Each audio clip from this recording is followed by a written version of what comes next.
I'm not seeking penance for what I've done, neighbors. I'm asking forgiveness for what I'm about to do. I used to pray for times like this. But yeah, Predator Killer of Killers is a certified bloodbath banger. But do I think it's the Spider-Man Into the Spider-Verse of the Predator franchise? No. But it's definitely a lot closer to Teenage Mutant Ninja Turtles Mutant Mayhem, which is a great thing. And if you couldn't already tell, I just got done watching Predator Killer of Killers, which is now streaming on Hulu. And I'm going to be recapping the entire film and giving you my honest thoughts at the end. Because it ain't all sunshine and rainbows. Definitely some valid criticism here. But if it bleeds, we can kill it. Get to the Cha review. Either way, me and you know what we got to do. We got to talk about it. This is your spoiler warning. You have been warned. The movie opens up with this quote, "Go forth among the stars and seek only the strongest prey. They shall be your trophy. Become the killer of killers." Yautja Code. Basically, this is the Yautja saying we do this shit for the love of the game. We pick things up with a flashback to 800 AD, where we meet Anders and Ursa with the Viking subplot, and this is so Atreus and Kratos coded, it's not even funny. But we learn she's on a quest for revenge, very similar to the new Northman film. She's bringing her son along to earn his stripes, and she tells him, if anything happens to me, I want you to avenge me! As the film plays out like an anthology series with 3 different stories, we find out this first one is the Vikings, and it's titled The Shield. And Ursa and her crew are on straight demon time. They're trying to find the man who killed her father. We get a flashback of Ursa who's about to get her head taken off, but the man gives him a choice. Either I kill her or she kills you. Well, obviously she ends up killing her own dad, but he says, don't worry. Avenge me. Avenge me! And this shot right here of her mourning her father with the flames in the background is just so cold. Some might even say it's fire. She tells Anders that there's a monster inside of her and she wants to kill it. She is obviously alluding to her own revenge and rage, which is treating her body like a poison. That's when we find out the Predator is stalking his prey.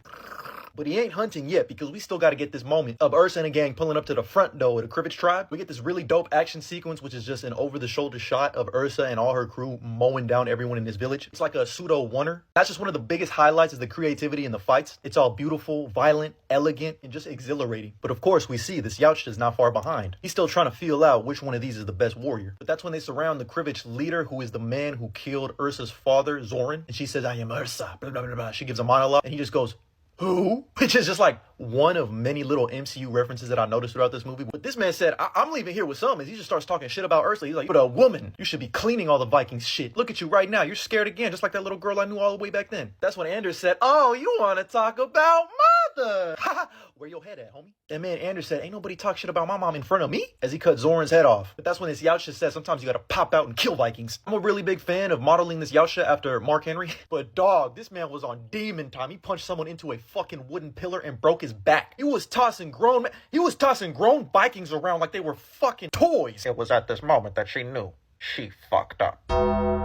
I don't know what the fuck she thought she was about to do. My brother in Christ, he uppercutted one of these dudes so hard he turned him into a Scandinavian chandelier. What the fuck are we talking about? And that's when we get this cold ass fight scene between Ursa and the Yautja on a fucking glacier. And this like makeshift split screen shot here of her under the water and it on top of the ice is just as Ursa is starting to learn some things about this dude. He has a little sonic cannon. He can't see her because her body temperature is so cold. That's when she gets out of the cold ass water and she notices every single time he uses that little sonic cannon, it pushes him back. Like that thing got some kick to it, like a shotgun for real. That's when she hits him over the head with a fucking anchor, but also wraps him up in the chain. And this Yautja, he didn't like that. Not one bit. That's a crazy head placement. And as he uses his cannon, she breaks the ice.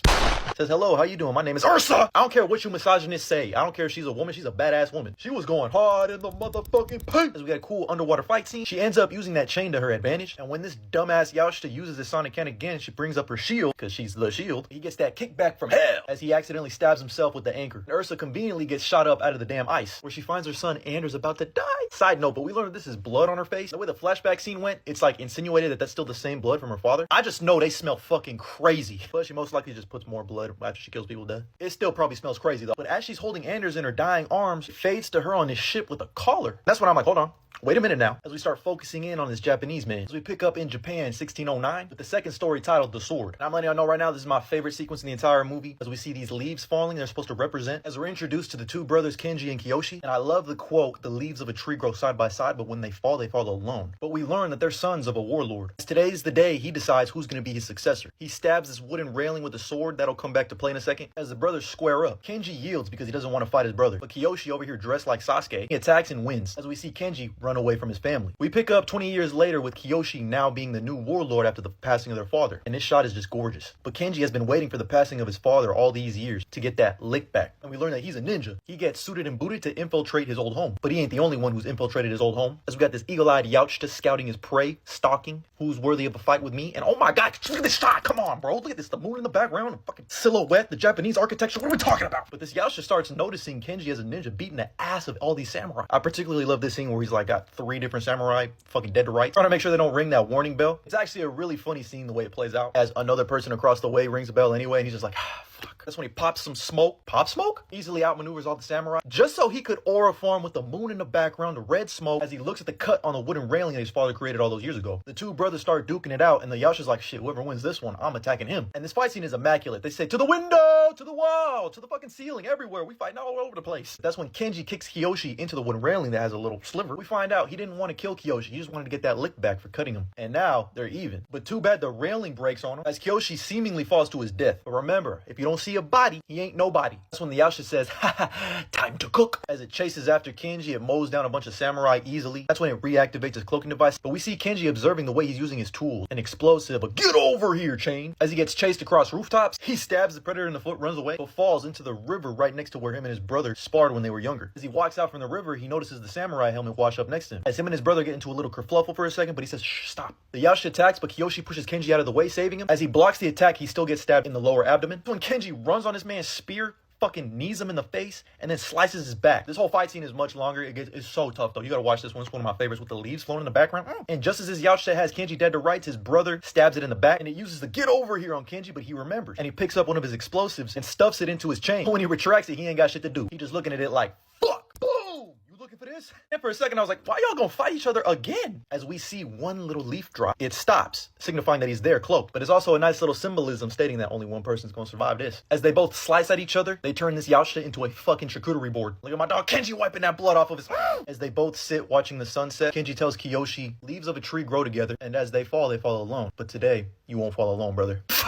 That was easily my favorite of the 3 storylines, but that's when we move on to John Torres, and more specifically Florida 1941. We meet this young Latino kid named John Torres who unfortunately gets drafted, and this storyline is called The Bullet. I'm gonna speed run through this one because it honestly wasn't my favorite. I think John Torres has like a very serious like MCU character writing issue. He's very much like, he's right, standing right behind me, isn't he? But it turns out their pilots have been getting attacked. That's when John inspects this new weapon that he found. So he tries to warn everyone like, bro, you guys are running into a death trap. That's when he says, fine, I'll do it myself, as he locks in and figures out how to fly all of a sudden. And dog, we got a Yautja with a no hairline, no dreads, and a fucking monocle. What are we talking about? Only Torres and Bambi are left, but they fly straight up to the sky. And John is over here doing, like, you are not Tom Cruise, little bro. Get back in your fucking pilot cockpit. That's when Bambi makes the sacrifice play. And is this Michael Rooker? He sounds just like Yondu. I was just waiting for him to say, he may have been your father, but he wasn't your daddy. As he dies buying Torres some time. We get a cool little chase sequence through the sky cities in a war zone where it looks like the Predator got shot down. He pops right up behind Torres like the Undertaker. And he's angry. But of course, Torres outsmarts it and blows up the ship. But later on, his ass gets abducted. Now, this is where shit gets really interesting because he wakes up from cryo sleep as a prisoner of the Yautja. That's when our 3 storylines converge. Kenji, Ursa, and Torres. As we find out they're in some type of Yautja gladiator ring, or if they do not participate, they will lose their heads. When they all get weapons, that's when we get the biggest Easter egg in the entire Predator franchise with the Raphael Aldolini flintlock pistol, which dates all the way back to Predator 2, and also showed back up in Prey, which was given as a trophy to Naru. And just before they all start trying to kill each other, they got bigger fish to fry. Because what do you mean they got a fucking Predator kaiju? I laughed when Torres got ate. I laughed. I don't care. I did. But of course, he didn't actually die. He's just in its guts. And if this ain't the most Drax at the beginning of Guardians of the Galaxy Volume 2 stabbing from the inside scene, I don't know what is, bro. They're able to kill the kaiju, it's swept away, but Torres is still in its stomach. Oh yeah, and earlier it ate a predator, but it didn't digest its glove. That's when we get one of the coldest predator designs of all time. Dog, this looks like Shao Kahn and a Yautja together. That shit is so tough. Turns out he's like their ultimate champion. Winner gets to fight him. They refuse to kill each other, but of course Torres finds a way to turn off their collar and finds a motorcycle. That's when they all start working together, trying to ride up out of there. But Big Daddy Aura Farmer says not today, as he easily wipes the floor with him. Kenji loses an arm. Torres somehow knows how to fly an alien ship. Ursa sacrifices herself for her boys by cutting the chain, but she still lives, as it ends with this King Predator saying, let's go hunting. But we see Ursa in cryo sleep, and they got more. Like Naru herself from Prey. Oh my god, we're getting a crossover. I cannot wait for the sequel, bro. Give me. We won. Predator fans, we won, because Predator Killer of Killers is a certified bloodbath banger. And man, this movie got me ready to run through a brick wall, man.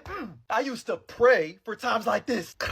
Remind me to never do that shit again. Because not only do we get a Predator versus Samurai, a Predator versus Vikings, and a Predator in World War II, but there's something that happens at the end of this movie that is really gonna shock you. And they just continue to build out the world. And me and you know what we gotta do. We gotta talk about the best and worst moments of Predator Killer of Killers, because I'm gonna be honest, it's not all sunshine and rainbows. There is some valid criticism. Spoiler warning, you have been warned. Starting off, I think the best thing I can say about Predator Killer of Killers is it's not trying to reinvent the wheel. It understands what this franchise thrives off the most. And I personally think that's a good thing for this franchise. It's essentially like when you hang out with your boys and you were like, you know what would be cool if we saw a Yautja versus a Samurai, a Yautja versus a Viking, and a Yautja in World War II. So I think that baseline understanding of the Predator franchise is what we all love. On top of that, I thought the animation was a huge standout. It takes a little bit getting used to. And while Killer of Killers isn't like Into the Spider-Verse for the Predator franchise, I think it's a little closer to Teenage Mutant Ninja Turtles Mutant Mayhem's level of animation. But it's somewhere between that and like arcane animation style, which I think is gorgeous. It just fits the color, the neon really pops, the blood really pops. And when you get creative camera movement and shots like this, they're really pushing the boundaries of what they can do in animation. I love it. Which brings me on to my first criticism, and that's that, you know, the short runtime doesn't really allow you to really care for these characters as much as I was hoping to. Like, don't get me wrong, I definitely cared for some of these characters. Like, I still really like Ursula, even though her storyline didn't really, you know, hit me that hard. But I loved Kenji and Kiyoshi. They were my favorite characters. And they didn't even have to say much. And I think my biggest criticism about this movie, and I know a lot of people are gonna disagree with me because they probably really love this character, but I was not a fan of what they did with Torres. Like, he was very hit or miss, and for the most part was a miss. He had all those like cringy MCU dialogue joke moments, and I don't like saying this, but I feel like his plot armor was insane. He's the physical embodiment of the phrase Deus Ex Machina. That man was just conveniently finding a way out of every situation. It was crazy. Another huge positive for me was all of the action sequences, whether they included a Yautja or not, were fucking peak. There was a scene with Ursa where she's just mowing down an entire army that was supposed to be like a Mach 1-er. That was fire. Everything in feudal Japan was just so tough with the swords, and even the aerial fight scenes in World War II had some sauce to them. Another huge positive for me is the designs for all of these new Yautja. You got Sonic Arm over here looking like Mark Henry.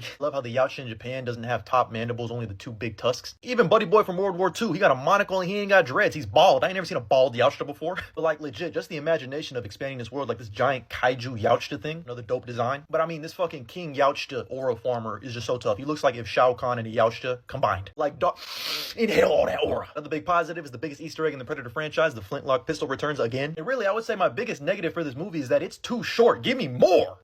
I'm ready to go hunting again. This better be a meme, by the way. And finally, we got that Naru cameo, so I'm juiced for the next one. I cannot wait. We're crossing over with Prey, baby. But all in all, I thoroughly enjoyed my time with Predator Killer of Killers. I ended up giving it 3.5 out of 5 stars on Letterboxd. It's now streaming on Hulu if you want to watch it for yourself. But let me know if you're going to be checking it out this weekend. And if you've already seen it, let me know your opinion down in the comments below. And as always, like and follow for more.